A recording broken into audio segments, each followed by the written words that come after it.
नमस्कार, JKLH live में आपका बहुत स्वागत करते हैं। खबरों के साथ आप सबसे मुखातिब हूं मैं हिना जुबैर और शुरुआत करेंगे आज की सबसे अहम खबर के साथ। मरकजी हुकूमत की तरफ से बनाए गए one nation one election panel में डीपीएपी के चेयरमैन गुलाम नबी आज़ाद की नामजदगी के बाद अपोजिशन पार्टियां ये कहकर गुलाम नबी आज़ाद को निशाना बना रही हैं कि इस कमेटी में उनकी शमूलियत से साबित होता है कि आज़ाद बीजेपी के एजेंट और बी टीम के तौर पर काम कर रहे हैं। लेकिन डीपीएपी लीडरान गुलाम नबी आज़ाद का ये कहकर दिफा कर रहे हैं कि वो एक तजुर्बेकार सियासतदान हैं और इसी वजह से उन्हें कमेटी में शामिल किया गया है। वाज़ेह रहे कि पैनल में दीगर मेंबरान के अलावा आज़ाद के साथ 7 सीनियर कांग्रेस लीडर अधीर रंजन चौधरी का भी नाम है, मगर उन्होंने पैनल का हिस्सा बनने से इनकार कर दिया है। जम्मू कश्मीर कांग्रेस कमेटी के सदर वक़ार रसूल वानी ने गुलाम नबी आज़ाद को निशाना बनाते हुए इल्ज़ाम लगाया कि उनकी one nation one election panel में नामजदगी साबित करती है कि वो बीजेपी के लिए काम कर रहे हैं। वानी ने कहा कि उनकी पार्टी डे 1 से यानी रोज़े अव्वल से ये कह रही है कि आज़ाद जम्मू कश्मीर में सेकुलर वोटों को तकसीम करने के लिए बीजेपी हाईकमान की तरफ से भेजे गए हैं। वानी ने यह भी कहा कि वज़ीर-ए-आज़म नरेंद्र मोदी गुलाम नबी आज़ाद के लिए नर्म गोशा रखते हैं और इस तरह उन्होंने आज़ाद को इस अहम पैनल में शामिल करके ये साबित कर दिया है। सीधे रुक करना चाहेंगे, हमारे साथ मजीद अपडेट के साथ मौजूद हैं हमारे सहयोगी समीर भट्ट। समीर, आपसे हम जानना चाहेंगे जिस तरह, और स्क्रीन पर आप देख सकते हैं हमारी एक और मेहमान हैं, डीपीएपी की सीनियर लीडर हैं सुजादा बशीर साहिबा। सुजादा साहिबा, आपका बहुत इस्तकबाल करना चाहेंगे अपने इस खास पैनल में, और शुरुआत हम समीर से करना चाहेंगे। इस खबर को हम दर्शकों के सामने रखना चाहेंगे। समीर, जिस तरह से पूरी राजनीति जो है वो गर्मा गई है, क्या कुछ वहां पर सियासी सरगर्मियां देखी जा रही हैं इस खबर को लेकर? देखिए हिना, मैं आपको बता दूं, कल जब से ही ये लिस्ट जारी हुई है, जो one nation one election panel बना है गवर्नमेंट ऑफ इंडिया की तरफ से, जो नोटिफिकेशन उसके लिए जारी की गई और टीम जो उसके मेंबरान हैं उनके नामों को जाहिर किया गया, तो उसके बाद ही जम्मू कश्मीर की राजनीति में भी बहुत एक उबाल सा आया है। और ये इसकी वजह है कि गुलाम नबी आज़ाद का नाम उसमें होना। गुलाम नबी आज़ाद जो कि डीपीएपी के चेयरपर्सन हैं और फॉर्मर चीफ मिनिस्टर रहे हैं, पहले राज्यसभा में भी कांग्रेस के डिफरेंट पदों पे रहे हैं। कांग्रेस में राज्यसभा में जो लीडर ऑफ अपोजिशन थे वो कई सालों तक उन्होंने उसका अंजाम दिया, लेकिन उनका नाम आना वो कांग्रेस को बहुत चुभ रहा है, खासकर कांग्रेस को और अपोजिशन पार्टी बाकी, जिसमें नेशनल कॉन्फ्रेंस है, पीडीपी है और यहाँ पे जो बाकी रीजनल एंटी बीजेपी पार्टीज हैं, उनको बहुत खल रहा है। और उनकी वजह वो ये कह रहे हैं, जिन से मेरी सुबह से बात हुई, उनका ये कहना है कि देखिए, अधीर रंजन चौधरी है वो लोकसभा के हैं, लेकिन खड़गे जो है वो राज्यसभा के एलओपी हैं, उनको नहीं रखा गया। लेकिन गुलाम नबी आज़ाद जो कि फॉर्मर एलओपी है, लश्कर लीडर ऑफ अपोजिशन थे राज्यसभा के, उनको रखा गया। तो उनका कहना है कि कौन सा जवाब है कि आपने खड़गे को जो कांग्रेस के प्रेसिडेंट भी है, नेशनल प्रेसिडेंट है, उनको आपने साइडलाइन कर दिया, उनका नाम नहीं रखा, लेकिन गुलाम नबी आज़ाद का रखा। इससे क्या मतलब है? इसका मतलब साफ है कि आप लोग गुलाम नबी आज़ाद को के प्रति आपकी नरम आपका एक चीज है, आप उनके नरम गोशा रखते हैं। और उनका ये कहना है कि बीजेपी जो है वो गुलाम नबी आज़ाद को एक मोहरे की तरह इस्तेमाल कर रही है, उनका इल्जाम है ये। दूसरा, वो कह रहे हैं कि ये बी टीम की तरह काम करते हैं गुलाम नबी आज़ाद, और उनको प्राइम मिनिस्टर ने जम्मू कश्मीर इसलिए भेजा है ताकि यहाँ पे सेक्युलर वोटों को डिवाइड किया जाए। कांग्रेस के जो वक़ार रसूल वानी, आपको बता दूं, पहले से ही लगातार, जब से पिछले साल गुलाम नबी आज़ाद ने कांग्रेस छोड़ी है, तो तब से लगातार वो गुलाम नबी आज़ाद के खिलाफ हमला बोल रहे हैं। तो आज भी उन्होंने उसमें तेजी लाई, उन्होंने कहा कि देखिए ये तो सच हो गया ना आज जो ये चीजें हैं। लेकिन डीपीएपी की जो नेता है, उनसे जो मेरी बात हुई आर एस चिब से, उन्होंने कहा कि देखिए इसमें सियासत क्यों कर रहे हैं आप, ये कोई सियासी मुद्दा नहीं है। एक नेशन बिल्डिंग के लिए, नेशन के लिए, मुल्क के लिए एक अच्छी चीज हो रही है। अगर वन नेशन वन इलेक्शन होगा, उससे पैसा बचेगा, आपका जो वर्क फोर्स है वो सेव होगा। उसमें अगर गुलाम नबी आज़ाद जैसे सीनियर और एक्सपीरियंस्ड लोगों को, जिनकी सियासत में तकरीबन 50 साल की एक्सपीरियंस है, उनको अगर रखा जाता है तो उसमें कोई भी उसको बहुत दूसरे नजर से नहीं देखना चाहिए। तो ये जो चीजें हैं, ये सबसे बड़ी बात है कि ये गुलाम नबी आजाद और बीजेपी पर जो हमलावर हो रही है आज अपोजिशन पार्टी, और बीजेपी दूसरी तरफ से कह रही है कि इसमें कोई बड़ी बात नहीं है, अगर गुलाम नबी आजाद को लिया जाता है तो ये कोई बड़ी बात नहीं है, इसमें कोई सियासत नहीं करनी चाहिए। लेकिन पर बातचीत के लिए हमारे साथ मौजूद हैं हमारी खास मेहमान सुजाता बशीर साहिबा भी मौजूद हैं, डीपीएपी से हैं और अक्सर हमारे साथ इस तरह के अहम मुद्दों पर बेबाकी के साथ अपनी बात रखती रही हैं। सुजाता बशीर साहिबा, आपका बहुत इस्तकबाल करना चाहेंगे और आपसे जानना चाहेंगे, जिस तरह से आपने हमारे साथी समीर भट्ट को सुना, हम उनसे ये जानना चाह रहे थे कि किस तरह की सियासी वहां पर रिएक्शन सामने आ रहे हैं। और अब आपसे हम सीधे जानना चाहेंगे, one nation one election panel में डीपीएपी की चेयरमैन गुलाम नबी आजाद की नामजदगी के बाद लगातार अपोजिशन पार्टियां, खासकर यहां पर कांग्रेस का जिक्र करना चाहेंगे, निशाना बना रही हैं। क्या कुछ आपका फर्स्ट रिएक्शन रहेगा ma'am? Thank you for calling.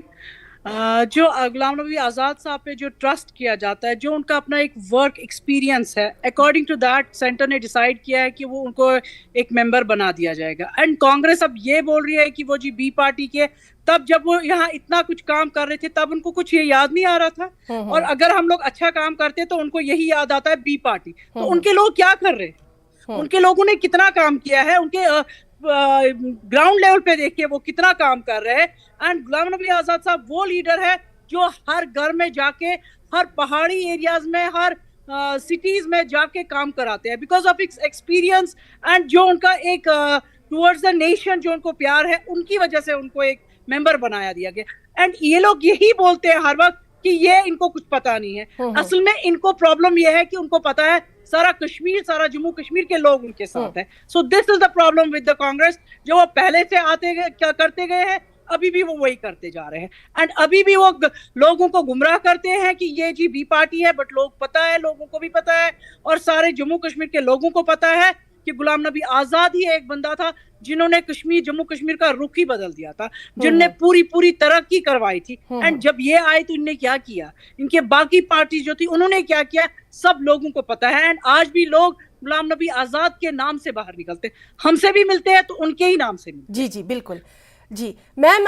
एक और बात जो बार बार कही जाती है कि पीएम नरेंद्र मोदी जो है वो नर्म गोशा रखते हैं, इस पर भी हम आपसे हम जानना चाहेंगे। हमारे साथ एक और खास मेहमान मौजूद हैं, जेके कांग्रेस के लीडर हैं बिलाल राशिद साहब। बिलाल साहब, आपका भी बहुत इस्तकबाल हम करना चाहेंगे यहाँ पर, और आपसे भी हम जानना चाहेंगे, जिस तरह से कहा जा रहा है कि एक बार फिर से ये बात सामने आ रही है कि बी पार्टी है, एक बार फिर से कहा जा रहा है कि वज़ीर आज़म नर्म गोशा रखते हैं, पूरे मामले को किस तरह से देखेंगे आप सर?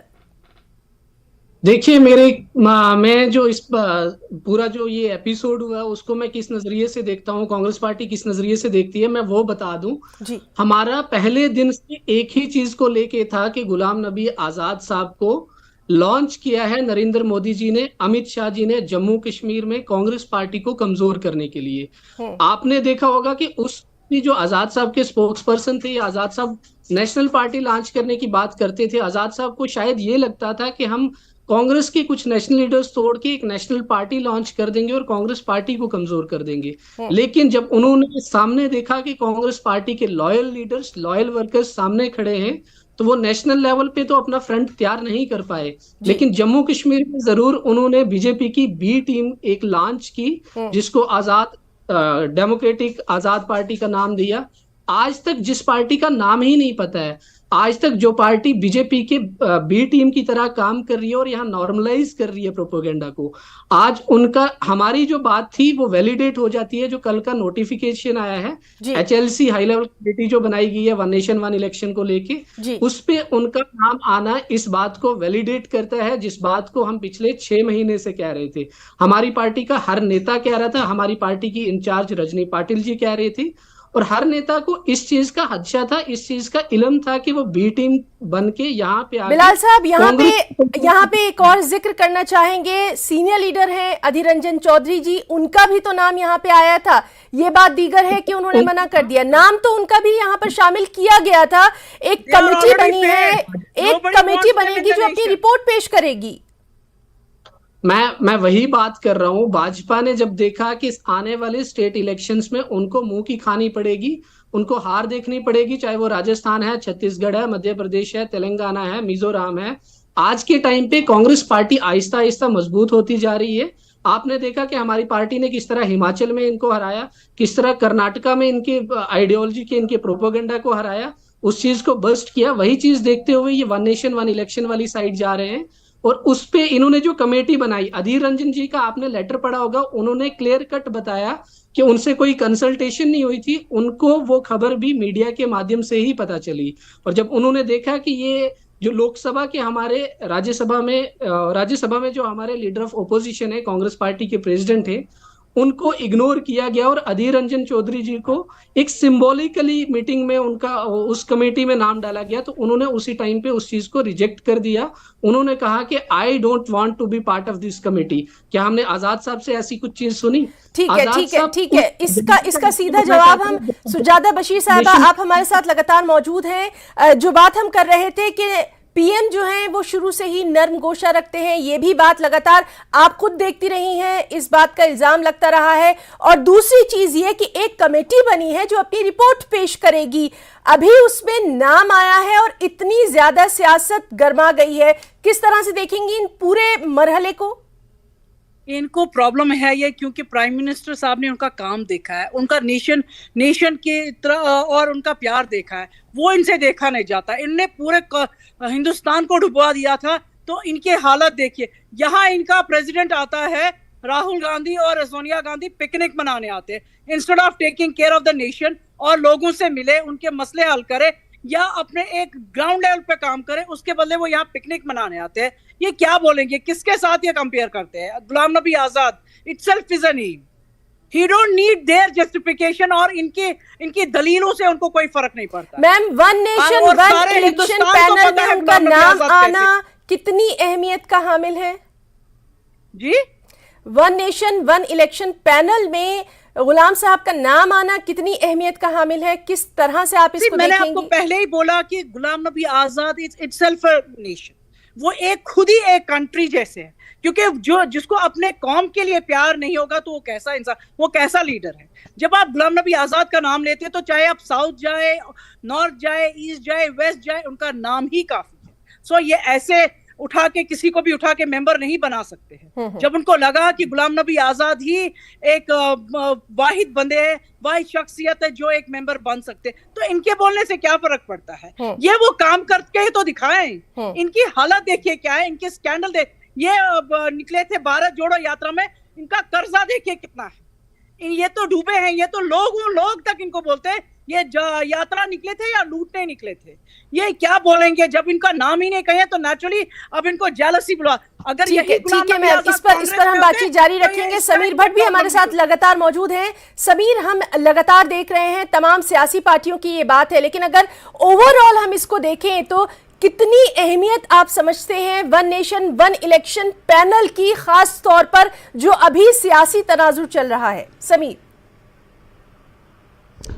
देखिए, वन नेशन वन इलेक्शन का जो कॉन्सेप्ट है ये बहुत ही बढ़िया कॉन्सेप्ट है, बहुत ही ज़्यादा कॉन्सेप्ट है, और इससे नेचुरली जो अगर पूरे भारत को बहुत फ़ायदा हो सकता है। लेकिन इसकी टाइमिंग पे सवाल उठाया जा रहा है अपोजिशन की तरफ से, और खासकर ये कहा जा रहा है कि देखिए, अगर एक इतना बड़ा अच्छा कदम था तो इसको पहले क्यों नहीं लिया गया, 9 साल क्यों वेट करना पड़ा सरकार को, और अब जबकि इलेक्शन हैं और लोकसभा के इलेक्शन भी अब तकरीबन 6-7 महीने के बाद हैं, तो ये क्यों कर टाइमिंग पे सवाल है। लेकिन जो गवर्नमेंट का मंशा है उस पर कोई ज्यादा उस पर बात नहीं कर रहा है या उस पर तनकीद नहीं कर रहा है। लेकिन जो हमारा जो आज का जो सवाल है वो यही है कि गुलाम नबी आजाद का उसमें आना, देखिए सियासत जो है परसेप्शन का खेल होता है, और कश्मीर वैली में अगर ऐसी घटनाएं होती हैं, ऐसी चीजें होती हैं, तो डीपीएपी हालांकि बहुत बोल्डली इसको डिफेंड कर रही है, लेकिन कहीं ना कहीं उनके जो लीडरान है, जब उनसे हमने बात की तो उन्होंने कहा कि देखिए इससे थोड़ा बहुत हमें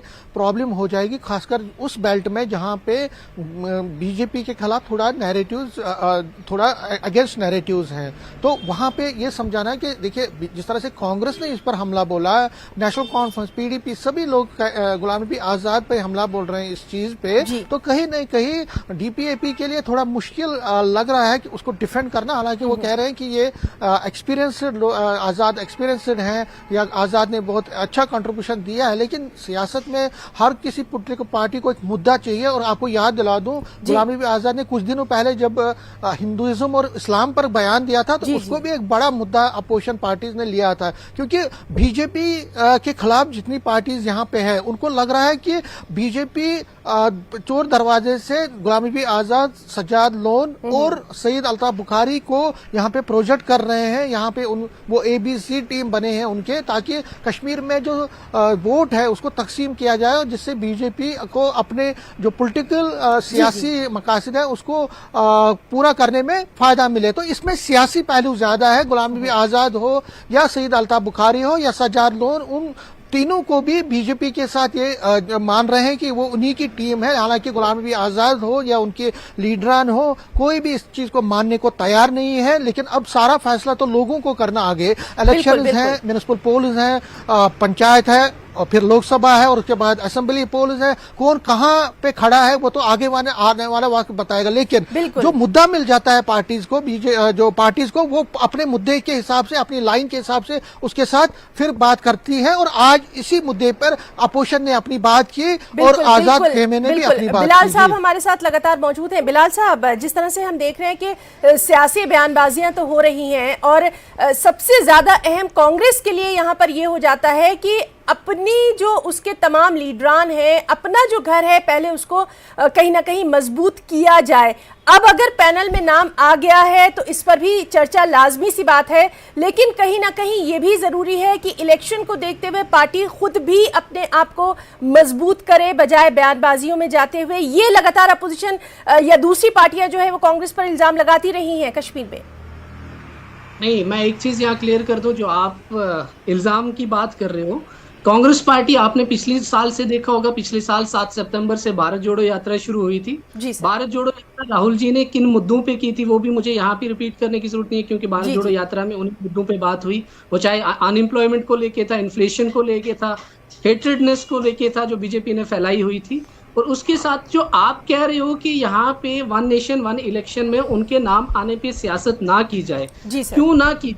जम्मू कश्मीर में आपने देखा होगा पिछले 8 साल से इलेक्शन तक नहीं यहाँ पे हुए।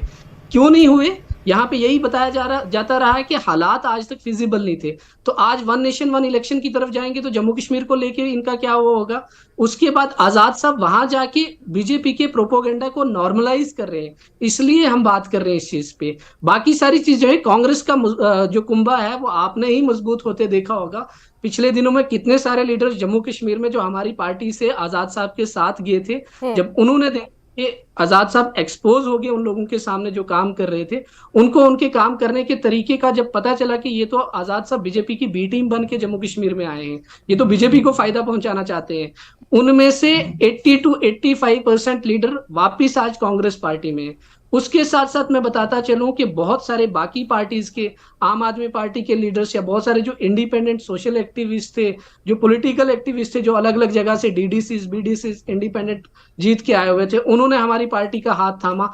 आज जम्मू कश्मीर में कहीं पे भी, चाहे वो जम्मू प्रोविंस की बात हो, कश्मीर प्रोविंस की बात हो, कहीं पे भी सिर्फ एक ही पार्टी एक्सेप्टेबल है लोगों को, वो कांग्रेस पार्टी ही है। क्योंकि कांग्रेस पार्टी आज मुद्दों की लड़ाई कर रही है। जो जनरल इलेक्शन 2024 की बात भी हो रही थी, उसमें भी कांग्रेस पार्टी इसी संदेशे को लेके जा रही थी लोगों के बीच में कि इस बार लड़ाई मोदी वर्सेस मुद्दे की होगी, और जब मुद्दे की बात होगी, मुद्दे में कांग्रेस पार्टी जीतेगी, क्योंकि मुद्दे में कांग्रेस पार्टी लोगों के उन मुद्दों की बात करेगी जो जिन मुद्दों से लोगों की डेली जो लाइफ है वो इफेक्ट होती है। उसमें चाहे प्रॉपर्टी टैक्स हो, प्रॉपर्टी टैक्स के इश्यूज पे आपने देखा होगा कांग्रेस पार्टी ही अकेली पार्टी थी जो सड़कों पे उतरी थी। उसके बाद सरोर टोल प्लाजा के टाइम पे हमारी पार्टी सड़कों पे उतरी। उसके बाद स्मार्ट मीटर के मुद्दे को लेके हमारी पार्टी सड़कों पे रही। उसके बाद आपने देखा होगा जो जेकेएसएसबी और पीएससी के रिक्रूटमेंट स्कीम्स थे। बिल्कुल बिल्कुल। सुजाता बशीर साहिबा, आप कांग्रेस की तरफ से तमाम बातें सुन रही हैं, क्या कुछ जवाब देना चाहेंगी मैम? ये इस बात को हम एक्सेप्ट नहीं करेंगे। हमारा कुंभा दिन ब दिन मजबूत होता, इनको जब तक आजाद साहब वहां थे तब तक वो बहुत अच्छे थे, और जब उन्होंने छोड़ दी तो इनको लगता है वो गलत है। मुझे नहीं लगता है इनके पास कोई बेस है कोई बात करने की, एंड उनको ये भी नहीं लगता है कि हम लोग किसके बारे में बात करें। जिन्होंने कांग्रेस बनाई, जिन्होंने कश्मीर में बना के दी कांग्रेस, एंड उसी गुलाम नबी आजाद की बात कर रहे हैं, and he is not you, and उनको जरूरत भी नहीं है इन जैसे लोगों से बात करने की या इनके जैसी बातों को ध्यान देने की। उनको पता है उनको क्या करना है, what kind of personality he is, India, everyone from India knows. इनके बेकार सी बात करने से उनको कोई फर्क नहीं पड़ता है, दे नो इट कि उनको क्या करना है। गवर्नमेंट, अगर प्राइम मिनिस्टर ने उसके लिए प्रेजिंग की तो it's nothing wrong, we should proud of this person. It means उसने इतना काम किया हुआ है कश्मीर के लिए या हिंदुस्तान के लिए, जो आज भी प्राइम मिनिस्टर उसके लिए खड़े हो जाते हैं, because he is the man of nation. What else they can speak. इनकी हालत देखिए क्या है, इनके कांड देखिए कितने, इन्होंने कितने क्या गलतियां की हुई है। आज भी इनके लीडर, प्रेसिडेंट ऑफ कांग्रेस जो कश्मीर के हैं, उन्होंने साइन किए हैं मिलिटेंटों के कार्डों पे उनके साइन किए हुए हैं। ये क्या बात करेंगे? आप एक बात बताइए, गुलाम नबी आजाद के घर से कोई मिलिटेंट निकला है और गुलाम नबी आजाद ने उन पे साइन किया हुआ है, एंड ये क्या बोलेंगे? इनके तो खुद के कांड इतने हैं, ये किसकी बात करेंगे? एंड शर्म है इनके लिए अगर ये गुलाम नबी आजाद जैसे इंसान पे कमेंट्स कर रहे हैं ऐसी बात। बिल्कुल, तो कहीं ना कहीं सियासत जो है वो उरूज पर दिखाई दे रही है। मरकजी हुकूमत की तरफ से बनाए गए one nation one election panel में डीपीएपी के चेयरमैन गुलाम नबी आजाद की नामजदगी के बाद से लगातार सियासी जो सरगर्मियां हैं वो हम आप तक पहुंचा रहे हैं। अपने दोनों खास मेहमानों का, सुजादा बख्शी साहिबा आपका, बिलाल राशिद साहब आपका, और अपने साथी समीर भट्ट का, तीनों का बहुत बहुत शुक्रिया अदा करना चाहेंगे इस बेहद खास पैनल का हिस्सा बनने के लिए। और यहां रुकना चाहेंगे एक छोटी सी ब्रेक के लिए।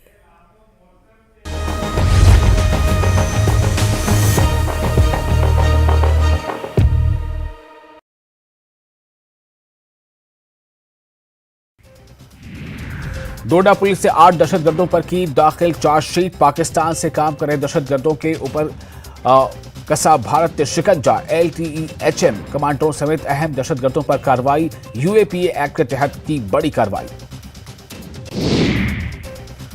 डोडा में SIA की बड़ी कार्रवाई। डोडा से मजीद 2 दहशतगर्द गिरफ्तार। फिरदौस अहमद वानी और खुर्शीद मलिक नामी दहशतगर्द गिरफ्तार। 48 घंटों में जुमला 10 दहशतगर्द गिरफ्तार। 370 को लेकर सुप्रीम कोर्ट का फैसला होगा। लोगों के लिए मुवाफिक और रियासती दर्जे की बहाली और इंतखाबात कराने में सुप्रीम कोर्ट से जाए उम्मीद। रिवायती सियासत में बदलाव लाने के लिए हर एक को करनी चाहिए इंफरादी सतह पर पहल। मरकजी हुकूमत का बड़ा कदम, one nation one election committee दी गई है तश्कील। अपनी रिपोर्ट में इस अहम मामले पर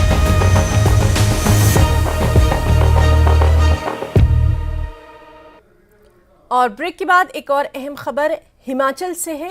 गारंटी और हिमाचल के विकास को लेकर बीजेपी ने सुक्खू सरकार और कांग्रेस पर हमला बोला। बीजेपी ने कहा कि कांग्रेस राज में जनता को ना गारंटी मिली है ना विकास, इसके अलावा आपदा प्रबंधन में भी सरकार जीरो साबित हुई, लेकिन खर्च करने में हीरो बनी हुई है। बीजेपी प्रदेश मीडिया प्रभारी कर्ण नंदा ने कहा कि जब कांग्रेस को चुनाव लड़ना होता है तो कांग्रेस के नेता झूठी गारंटी का ढोल पीटना शुरू कर देते हैं, और जब चुनाव खत्म हो जाता है तो कांग्रेस नेताओं की याददाश्त ही चली जाती है। उन्होंने कहा, महिलाओं को 1500 रुपए प्रति महीना और युवाओं को रोजगार देने वाले वादे को कांग्रेस पार्टी की सरकार पूरी तरह से भूल चुकी है। हाल ही में कोरोना काल में विभिन्न विभागों में रखे आउटसोर्स कर्मियों ने सुक्खू सरकार से नौकरी से न निकालने की गारंटी मांगी है। ये गारंटी इसलिए मांगी क्योंकि कर्मचारियों को भी सरकार और मंत्रियों पर भरोसा नहीं है। हमारे साथ मौजूद हैं हमारे साथी रणबीर सिंह। रणबीर, बहुत जल्दी आपसे इस अहम मुद्दे पर जो सियासी हलचल वहां पर हिमाचल में मची हुई है वो जानना चाहेंगे। बीजेपी की तरफ से कई बातें यहां पर कही गई हैं।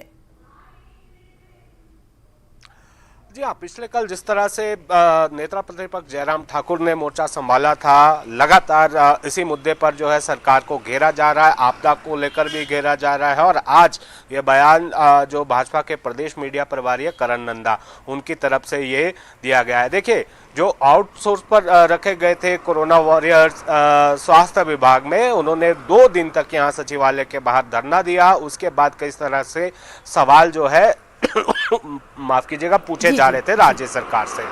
तो 30 सितंबर तक जो है उनकी सेवाएं बढ़ाई गई थी, लेकिन अब जो है वो जो स्वास्थ्य कर्मी है वो लगातार यहाँ पर मांग कर रहे हैं कि उनका जो पीरियड है वो बढ़ाया जाए और उनके लिए जो है आउटसोर्स पर जो कर्मचारी रखे जाते हैं उनके लिए स्थायी नीति बनाई जाए। इसको आधार बनाया गया है। और उसके साथ ही जो कांग्रेस ने चुनावों के समय में जो वायदे किए थे, गारंटियां दी थी, उसको लेकर लगातार कांग्रेस सरकार पर हमलावर जो है भाजपा है। तो भाजपा की तरफ से लगातार सुखू सरकार को निशाने पर लिया जा रहा है और हर रोज जो है कोई ना कोई भाजपा का नेता इस पर बयानबाजी कर रहा है। लेकिन राज्य सरकार की तरफ से जिस तरह से जवाब आया, इसी को लेकर कुछ दिन पहले जगत सिंह नेगी जो कैबिनेट मंत्री हैं, उनसे जब इसके बारे में पूछा गया था तो उन्होंने ये कहा था कि ये जो महिलाओं को 1500 रुपए देने की जो गारंटी कांग्रेस ने दी थी, ये योजना हालांकि लागू हो गई है।